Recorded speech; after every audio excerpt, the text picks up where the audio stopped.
Bonjour, je vous propose de faire le point sur l'affaire dite de Cherbourg. Pour comprendre ce terrible drame, il faut remonter au jeudi 3 août. Anna décide de sortir en boîte de nuit. Elle n'est pas seule, plusieurs amis l'accompagnent. Elle danse, elle s'amuse, elle a 29 ans, la soirée est sympa. Et dans le même établissement, il y a un jeune du quartier, je devrais dire une terreur du quartier, Oumar Ndiaye.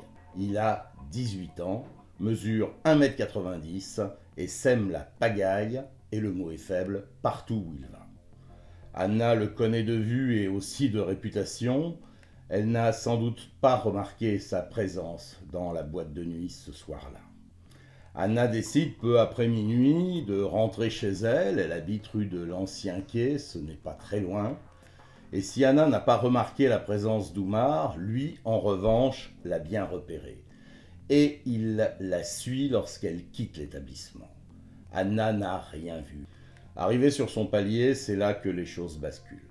Anna ouvre sa porte, un homme lui tombe dessus par derrière, la pousse à l'intérieur et referme la porte d'un coup de pied. Commence alors un véritable cauchemar. L'agresseur ne va rien lui épargner. Anna est nue, vulnérable, et l'autre va en profiter, donner libre cours à ses fantaisies, ses fantasmes les plus obscènes. Pendant plusieurs heures, Anna va subir les pires outrages. L'agresseur utilise un manche à balai, comme si cela ne suffisait pas. Il force comme une brute, comme un sauvage, et l'enfonce à 75 cm. 75 cm, la pauvre Anna est déchirée de l'intérieur. Plusieurs organes ont été touchés, perforés, broyés jusqu'au diaphragme.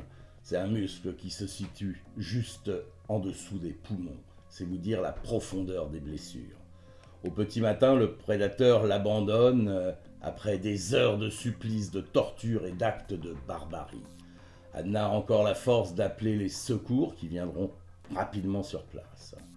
À l'hôpital, plusieurs soignants ne retiennent pas leur émotion en voyant l'état de la jeune femme et des larmes coulent sur leur visage.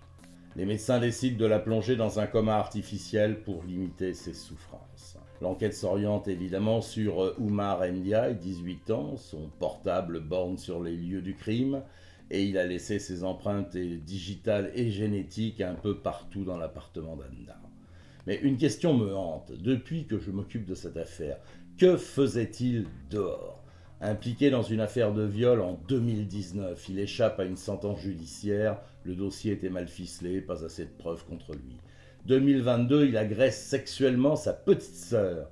Là encore, il évite la casse-prison par je ne sais quel miracle. Au total, 17 mentions à son casier judiciaire, alors qu'il n'a que 18 ans. Il vivait chez sa mère, qui était totalement dépassée par les événements, incapable de faire montre d'une quelconque autorité sur son fils.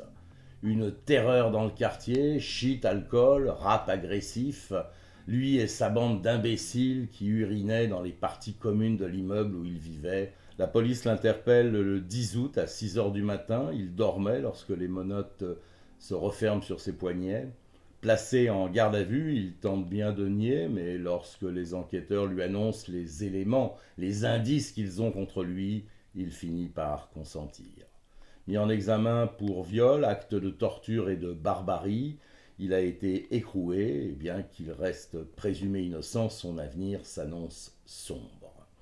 Les habitants du quartier, eux, sont satisfaits de le savoir sous les verrous. Si cette affaire vous intéresse, je vous propose de lire l'enquête complète de Sophie Novakovic à paraître ce mercredi 23 août dans Le Nouveau Détective,